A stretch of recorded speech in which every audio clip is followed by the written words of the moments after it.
we were talking at the back there about a particular book, and Deb was saying a teacher had read a book and used it a lot of times with students and had never really looked at the implied information that was in the text and in the pictures. It just had not that level of awareness. Okay, there is opportunities too early down. Inference is in when you're doing book introductions or when you're reading a picture storybook. Inference is in titles. Little Bulldozer helps again. Implies he's helped before. And there is another one in that series. After the flood implies there was a flood, and there is another book in this series. This one, is it broken? I'll take my sticker off so you can see. Is it broken? What's implied? He's had an accident. Yeah. However, when you look inside this text, and this is the point you made this morning about knowing your text, when you look inside, it's actually not about a boy who had an accident. It's a non-fiction text about hospitals and the way hospitals work and x-rays, etc. But there are teachable moments in implied titles that we just miss and move by, including our picture fiction texts that we would read from a very young stage. I've put some sheets from NAPLAN around or near your table. They look like this. Your pile's just down there, Sandra. Just to, that will be probably enough for 1 between 2. Just to take our discussion a little bit further. Do you have enough for 1 between 2? Oh. If we, just getting back to the point last week, looking at questions that are in NAPLAN and how that can be, unpacking them and discussing them can be useful for our staff. Can I ask you to turn over onto what would be page 2 for us, the back of page 1 in other words. Now this is from this year's NAPLAN.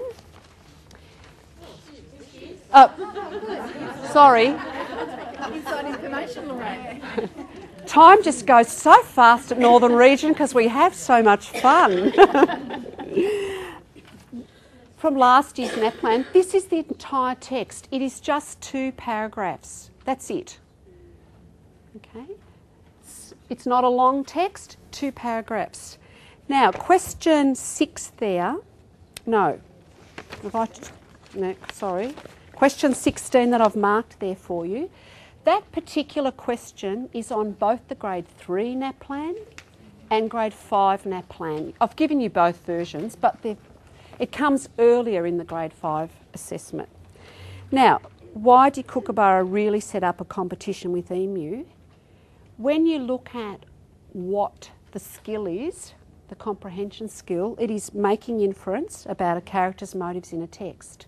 So it is there, and just to point out, at grade 3, 45% of students at the state were correct. So that's great, 45 was, but says a lot about the other 60 or so percent.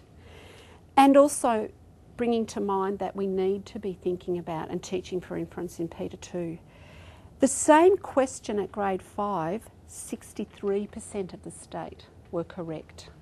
If you look at the national data, the response is even lower than that. But Victorian state, 63%. Now that's only one question, but it can be a guideline and a discussion point for you back at school. If we turn over, there is another inferential question. Turn over, keep turning onto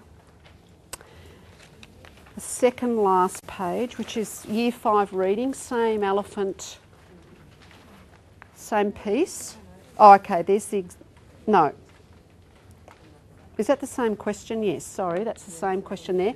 But if you turn over again onto the grade 5 assessment, the last page, there's another inference question there, question 29, infer the message in a text. Remember last week when you looked at the type of questions, there were inference, but inference for different reasons. Inferring a character's motive, inferring the main idea, in this case, infer messages in a text. And at the state level for grade 5, 48% were correct.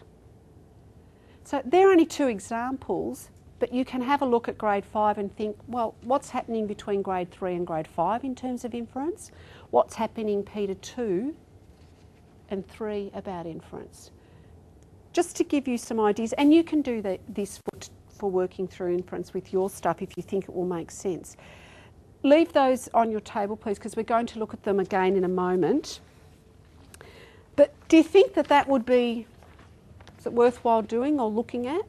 Informative? Yep. Okay. Okay, some ideas. How then might we teach for inference? We've talked about we could look at our texts in our school and have discussions around identifying inference and creating inferential questions. How have you done it, or how else might we teach for it in our schools?